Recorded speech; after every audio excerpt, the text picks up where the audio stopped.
यहाँ पर सती, जगत जननी और भवानी तीन विशेषण हैं। देखिए,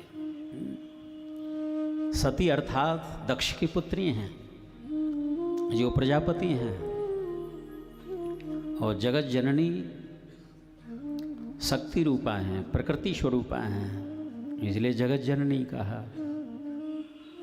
और भवानी भवष्य पत्नी भवानी।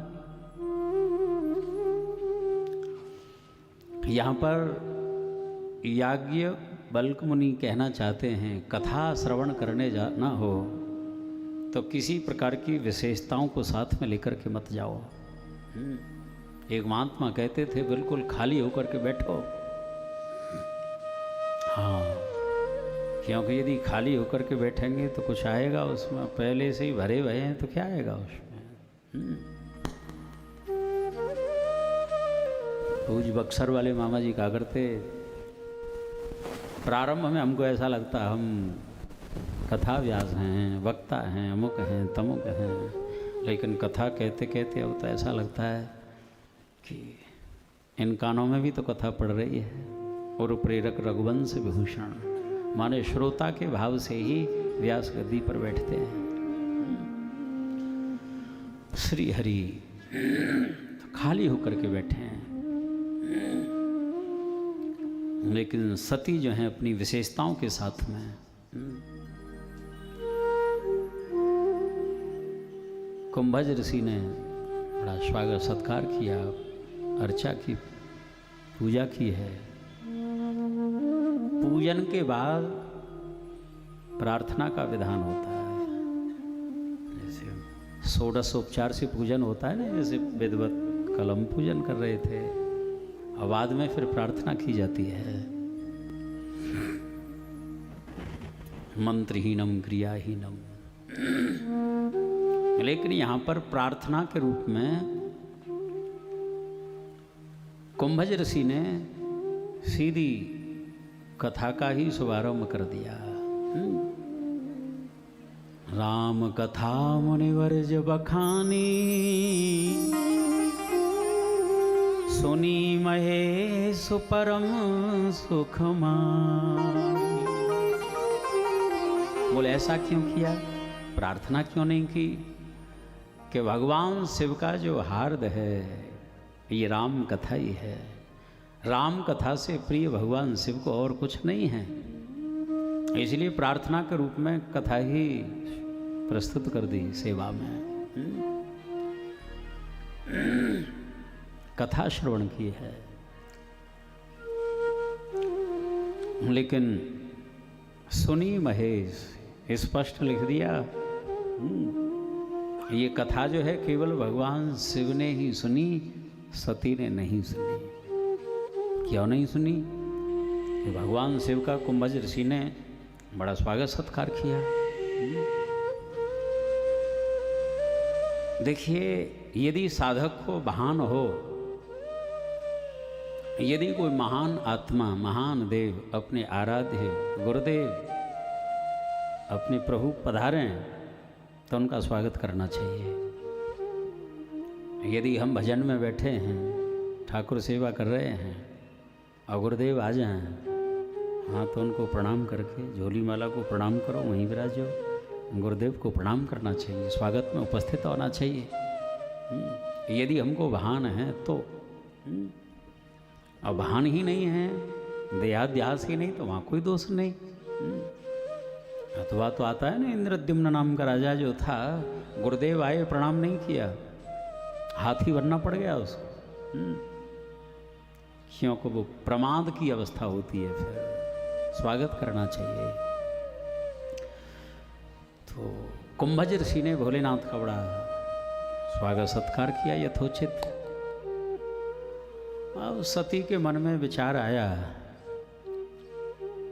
कि अब ये वक्ता क्या कथा सुनाएगा, हमारे स्वामी का इतना स्वागत सत्कार में तत्पर हो गए और ये सब भूल गए।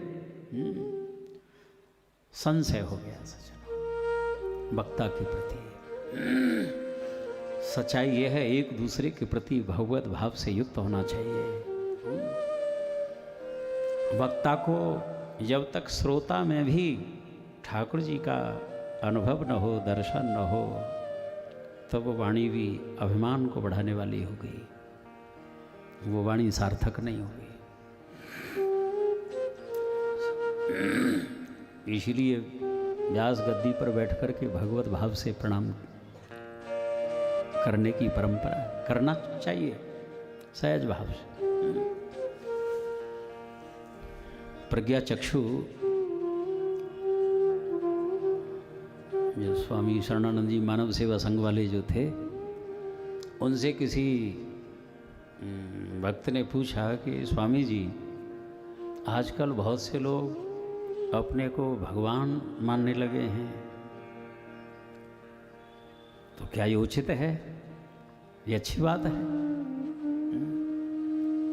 स्वामी जी तो अपने उसमें स्थिति उनकी अलग। उन्होंने कहा कि भैया, जैसे आप कहीं कथा सत्संग में बैठे हैं और यदि कोई वक्ता ऐसा संबोधन करता है कि मैं भगवत भाव से आपको प्रणाम करता हूँ, तो आपको बुरा लगता है क्या उस समय? बोलो उस समय तो बुरा नहीं लगता है। क्या उस समय आप स्वीकार करते हैं ना? तो इसमें बुराई की क्या बात है? बुरा मत मानो। ऐसा सहजता से समाधान दे दिया। अरे मेरे राम जी के अलावा और है क्या? रमयति इति रामः, जो सब में रमण कर रहा है वही तो मेरा राम है। और यदि कोई स्वीकार भी कर रहा है इस बात को, तो तुम्हें प्रसन्न होना चाहिए। हम जो कह रहे थे वो बात स्वीकार कर ली, ये तो घटना घट गई, अच्छी बात है। बुरा लगने की क्या बात है इसमें?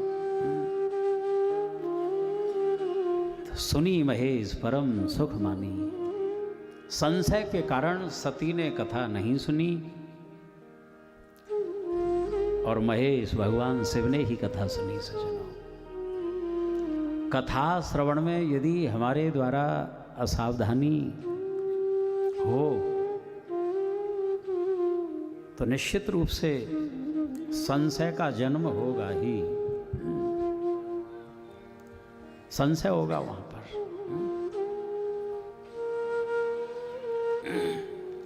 कथा में ध्यान ही नहीं दिया, इसीलिए संशय हो गया। क्या संशय हुआ? जब कथा श्रवण करके लौटे हैं, भवानी और शिव लौट रहे थे, उसी समय की घटना है। तेहि अवसर भंजन महि भारा, हरि रघुवंश लीन अवतारा। पिता वचन तज राज उदासी, दंडक वन विचरत अविनाशी। उसी समय भूभार हरण करने के लिए रघुवंश में राम जी का जन्म हो चुका है। विवाह के अनंतर पिता के वचन को मान करके और उस राज्य का त्याग किया और दंडक वन में विचरण कर रहे हैं।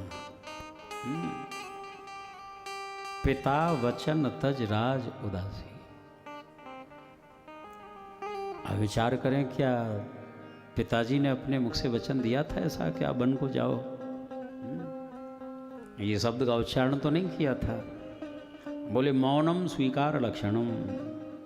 मौन भी एक स्वीकृति का लक्षण होता है। महाराज को वचन प्रिय हैं, प्राण प्रिय नहीं हैं। इसलिए राम जी ने उस पिता की आज्ञा को स्वीकार किया। दंडकारण्य में विचरण कर रहे हैं और सीता जी का हरण हो चुका है। हे खग मृग हे मधुकर श्रेणी, तुम देखी सीता मृग नैनी। ये वृक्षों से लिपट लिपट करके पशु पक्षियों से पूछ रहे हैं, कहाँ है सीता? क्या आपने देखा है? इधर भगवान शिव जो हैं लौटते समय विचार कर रहे थे कि जिन प्रभु की, जिन राम जी की इतनी कथा मधुर, इतनी मीठी कथा, उनके यदि दर्शन भी हों तो कितना अच्छा होता, कितने आनंद का विषय था।